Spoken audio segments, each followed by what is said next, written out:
2019-24 జగన్మోహన్ రెడ్డి గారి హయాంలో ఇదే చోడవరం షుగర్ ఫ్యాక్టరీకి 5 సంవత్సరాల్లో 89 కోట్ల రూపాయలు సాయం చేశారు. మీరు చేసినటువంటి సాయాన్ని ఎప్పటికీ మర్చిపోలేం. మీరు అధికారంలో రాకపోవడం మా దురదృష్టం అనేటువంటి బాధని ఆ ప్రాంతంలో ఉన్నటువంటి చోడవరం మాడుగులకు సంబంధించినటువంటి రైతాంగం అంతా కూడా వారు చెప్పడం జరిగింది. తప్పకుండా వారి సమస్యకు కూడా మా పార్టీ మద్దతు ఉంటుంది, మీకు తోడుగా ఉంటాం, మీ పోరాటానికి ముందుండి నడిపిస్తాం అనేటువంటి విషయాన్ని ఈ ప్రభుత్వం మీద ఒత్తిడి తీసుకొచ్చేటువంటి బాధ్యత కూడా తీసుకుంటామని చెప్పి జగన్మోహన్ రెడ్డి గారు చెప్పడం జరిగింది. తర్వాత అనకాపల్లి అచ్యుతాపురం రోడ్డుకు సంబంధించినటువంటి బాధితులు, తర్వాత కృష్ణంపాలెంలో ఉన్నటువంటి ఆ ఏపీఐసి నిర్వాసితులు ఎవరైతే ఉన్నారో వారికి జరుగుతున్నటువంటి అన్యాయాన్ని జగన్మోహన్ రెడ్డి గారికి చెప్పుకునేటువంటి కార్యక్రమం జరిగింది. తర్వాత తాళ్ళపాలెం దాటిన తర్వాత బల్క్ డ్రగ్ పార్క్ సంబంధించినటువంటి రాజీపేట అక్కడ ఉన్నటువంటి గ్రామస్తులందరూ కూడా రావడం జరిగింది. గతంలో నష్టపోయాం, మా మత్స్య సంపద అంతా కూడా మా కాకుండా పోతా ఉంది, మీరు ఏదైతే మీ పార్టీ నుంచి మాకు ఇవ్వాల్సినటువంటి సహకారాన్ని ఇవ్వండి అనేటువంటిది బల్క్ డ్రగ్ పార్క్ సంబంధించినటువంటి ఆ ప్రాంతంలో రాజీపేటకు సంబంధించినటువంటి గ్రామస్తులందరూ కూడా వచ్చి కోరడం జరిగింది. నిన్న వారి విషయంలో కూడా నేను జగన్మోహన్ రెడ్డి గారు పత్రికా సమావేశంలో మాట్లాడారు. ప్రభుత్వం ఏదైనా వారిని ఒప్పించి చేయాలి, లేదన్నా వాళ్ళని ఒప్పించకుండా ఏది చేసినా సరే ఒప్పుకోం. మేము బల్క్ డ్రగ్ పార్క్ నిర్వాసితులు ఎవరైతే ఉన్నారో, బల్క్ డ్రగ్ పార్క్ వల్ల బాధితులు ఎవరైతే ఉన్నారో వారికి వైఎస్ఆర్ కాంగ్రెస్ పార్టీ మద్దతుగా ఉంటుందనేటువంటి విషయాన్ని కూడా నేను జగన్మోహన్ రెడ్డి గారు చెప్పడం జరిగింది.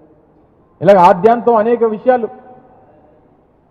వారి పర్యటన 11 గంటలకి 11:30కి ఇక్కడ ప్రారంభమైతే సాయంత్రం 5 గంటలకి, అంటే దాదాపు 60 కిలోమీటర్ల మేర వారు రోడ్డు మార్గాన్ని వెళ్తే దాదాపు 6:30 గంటలు పట్టింది, 5:30-6 గంటలు. ఎందుకు ఇంత పెద్ద ఎత్తున స్పందన వచ్చింది?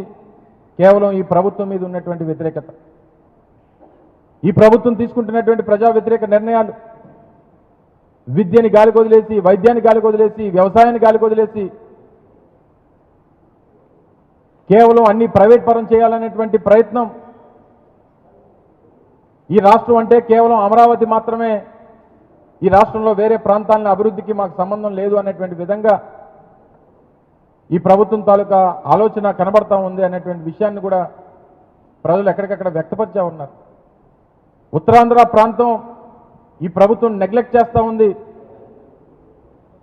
ఉత్తరాంధ్ర ప్రాంతానికి పూర్తిగా అన్యాయం చేస్తూ ఉంది అనేటువంటి విషయాన్ని కూడా చాలామంది ప్రజలు వచ్చి జగన్మోహన్ రెడ్డి గారిని కలిసినప్పుడు వారు చెప్పడం జరిగింది. నిన్న కార్యక్రమం అయిపోయిన తర్వాత కురుపాం గిరిజన హాస్టల్స్లో జరిగినటువంటి విషయం మీ అందరూ చూశారు. వారందరికీ కూడా వారిని పరామర్శించారు. దాదాపు 47 మంది పిల్లలు నిన్న కేజీహెచ్లో ఉన్నారు. దగ్గర 70-75 మంది పార్వతీపురం ప్రాంతంలో ఉన్నటువంటి హాస్పిటల్స్లో ఉన్నారు. ప్రభుత్వం నిర్లక్ష్యం, అధికారులు ఒకటి చెప్తారు, సంబంధించినటువంటి శాఖ మంత్రి ఒకటి చెప్తారు, చివరికి అన్యాయం అయిపోయింది, ప్రాణాలు పోయింది, పసిపిల్లల ప్రాణాలు పోయినటువంటి పరిస్థితులు చూసాం. అందుకే నేను జగన్మోహన్ రెడ్డి గారు కూడా చనిపోయినటువంటి ఆ 2 పిల్లల కుటుంబాలకి 5 లక్షల రూపాయలు చెప్పిన మా పార్టీ తరఫున సాయం చేయాలని చెప్పి కూడా వారు ఆదేశించారు. వారికి ఆ కుటుంబాలకు ఆ సాయం చేసేటువంటి బాధ్యత కూడా వైఎస్ఆర్ కాంగ్రెస్ పార్టీ తీసుకుంటా ఉంది. అంటే పేదవాడి ప్రాణం అవసరం లేదు, పేదవాడికి విద్య అవసరం లేదు, వ్యవసాయం చేసేటువంటి రైతు అవసరం లేదు, రాష్ట్రంలో ఉత్తరాంధ్ర లాంటి ప్రాంతాలు అవసరం లేదు. మరి దేనికి ప్రభుత్వం ఉన్నట్టు? ఇప్పటికన్నా కళ్ళు తెరవండి, ఈ పర్యటన ద్వారా కళ్ళు తెరవండి, మీరు తీసుకున్నటువంటి నిర్ణయం తప్పు అనేటువంటి విషయాన్ని ఈ సందర్భంగా మరొకసారి తెలియజేస్తా ఉన్నాం. ఈరోజు ఉత్తరాంధ్ర ప్రాంతానికి ఆ రోజు జగన్మోహన్ రెడ్డి గారు ముఖ్యమంత్రిగా అనేక కార్యక్రమాలు గడిచినటువంటి 5 సంవత్సరాల్లో జగన్మోహన్ రెడ్డి గారి హయాంలో చేశాం. ఉద్దానం కిడ్నీ రీసెర్చ్ సెంటర్ కానీ, ఉద్దానం వాటర్ సప్లై స్కీమ్ కానీ, మూలపేట పోర్ట్ కానీ, భోగాపురం ఇంటర్నేషనల్ ఎయిర్పోర్ట్ కానీ, కురుపాం ట్రైబల్ ఇంజనీరింగ్ కాలేజ్ కానీ, సాలూరు ట్రైబల్ యూనివర్సిటీ కానీ, పార్వతీపురం మెడికల్ కాలేజ్ కానీ, విజయనగరం మెడికల్ కాలేజ్ కానీ, Paderu medical college, Narsipatnam medical college, Adani data centre, Infosys లాంటి సంస్థలు, ఎన్టీపీసీ గ్రీన్ హైడ్రోజన్ హబ్, నక్కపల్లిలో ఇండస్ట్రియల్ పార్కు, చెప్పుకుంటూ పోతే కైలాసగిరి మీద సైన్స్ మ్యూజియం కానీ, చివరికి మేము ప్రతిపాదించి నిర్మించినటువంటి బ్రిడ్జ్ను కూడా చంద్రబాబు నాయుడు గారు దానికి కూడా ఫోటోకి వచ్చేస్తాడు ఆయన. సో ఇవన్నీ కూడా ఇన్ని కార్యక్రమాలు అంటే చరిత్రలో నిలిచిపోయినటువంటి కార్యక్రమాలు చేశాం. చెప్పానండి, మేము ఇన్ని ప్రాజెక్టులు చెప్పాం. ఒక ప్రాజెక్ట్ చెప్పానండి, చంద్రబాబు నాయుడు గారు 16 సంవత్సరాలు కదా ఉమ్మడి రాష్ట్రానికి ఇప్పుడు ముఖ్యమంత్రిగా, ఇదిగో చంద్రబాబు నాయుడు గారి పేరు చెప్తే ఇది గుర్తొస్తుందని చెప్పి రుషికొండలో ఒక పక్క టీటీడీ టెంపుల్ కట్టాం, ఒక పక్క టూరిజం ప్రాజెక్ట్ కట్టాం. ఇలా ఇన్ని కార్యక్రమాలు చేసినా సరే ఇంకా ఇప్పటికీ కూడా 4గోసారి తెలుగుదేశం పార్టీకి అధికారం ఇచ్చినా సరే ఉత్తరాంధ్రాన్ని ఇప్పటికీ గాలికి వదిలేసి ఇక్కడ కాలేజీలు నిర్మించడానికి లేదు, హాస్పిటల్స్ నిర్మించడానికి లేదు, ప్రాజెక్టులు పెట్టడానికి లేదు. సో తప్పకుండా ఇవన్నీ కూడా ప్రజలు గమనిస్తూ ఉన్నారు. నిన్న స్థానిక పోలీస్ యంత్రాంగం ఎన్ని అడ్డంకులు సృష్టించాలని చూసినా, ఎన్ని నిబంధనలు పెట్టినా,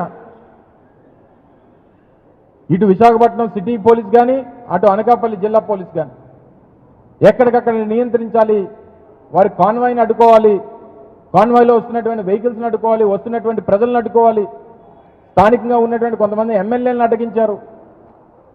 ఎంత నిర్బంధించాలని చెప్పి చూసినా అన్నిటిని కూడా దాటుకొని జగన్మోహన్ రెడ్డి గారి మీద వారు చేస్తున్నటువంటి పోరాటానికి మద్దతు ఇవ్వాలని చెప్పి నిన్న కార్యక్రమానికి హాజరైనటువంటి ప్రతి ఒక్కరికి కూడా మరొకసారి వైఎస్ఆర్ కాంగ్రెస్ పార్టీ తరఫున హృదయపూర్వకంగా వారికి ధన్యవాదాలు తెలియజేసుకుంటూ, నిన్న విశాఖపట్నం సిటీలో కూడా కురుపాం ఈ పిల్లలకు సంబంధించినటువంటి హాస్పిటల్ విజిట్లో కూడా స్థానిక సిపి గారు, వారు సీనియర్ ఐపీఎస్ ఆఫీసర్, నిన్న వారు మాట్లాడినటువంటి మాటలు చాలా బాధాకరం. కొంత డిగ్నిటీ మెయింటైన్ చేయాలనేటువంటిది మా తాలూకా కోరిక, ప్రజల కోరిక కూడా. ఒక మాజీ ముఖ్యమంత్రి గారిని పట్టుకొని వారు మాట్లాడడానికి వీల్లేదు, మిమ్మల్ని కూడా ఇబ్బంది పెట్టారు. వారు ఎందుకు మాట్లాడకూడదు? ఆయన తెలీదా వారు మాజీ ముఖ్యమంత్రి అని మీకు తెలీదా? Z+ కేటగిరీలో ఉన్నటువంటి లీడర్ అని చెప్పి తెలీదా? ఒకవేళ ఆ ప్రోటోకాల్ లేదు, ఈ ప్రోటోకాల్ లేదు అని మాట్లాడుతున్నటువంటి వారు మరి ఎందుకు నిన్న 2-3 వేల మంది పోలీసులు పెట్టారు నేను ఉమ్మడి విశాఖపట్నం జిల్లాలో? ఒక ఎమ్మెల్యే అని చెప్పి మీరు సంబోధించారే, మరి ఒక ఎమ్మెల్యే వస్తే 3,000 మంది పోలీసులు ఎందుకు పెట్టారు ఉమ్మడి విశాఖపట్నం జిల్లాలో? మీరు గుర్తుపెట్టుకోవాల్సింది ఒకే ఒక్కటి, నిన్న వచ్చినటువంటి జన ప్రభంజనం ఇది జగన్మోహన్ రెడ్డి గారికి కొత్త కాదు. జగన్మోహన్ రెడ్డి గారు మీరు అన్నటువంటి ఈ మాజీ ముఖ్యమంత్రి ఇవి ఏవి కాకముందే ఇంత పెద్ద ఎత్తున జనం జగన్మోహన్ రెడ్డి గారికి వచ్చారు. అది ఆయనకున్నటువంటి క్రేజ్.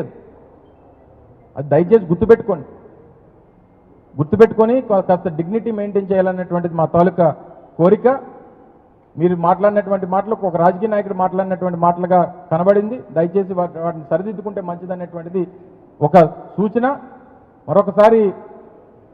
నిన్న ఈ కార్యక్రమాన్ని విజయవంతం చేసినటువంటి మా పార్టీ శ్రేణులకి, మా పార్టీ కార్యకర్తలకి, ముఖ్యంగా ఈ సమస్యకి సంఘీభావం చేయడానికి ఇచ్చేసినటువంటి ఉమ్మడి విశాఖపట్నం జిల్లా ప్రజానీకానికి అందరికీ కూడా మరొకసారి 2 చేతులు జోడించి పాదాభివందనం తెలియజేసుకుంటాం.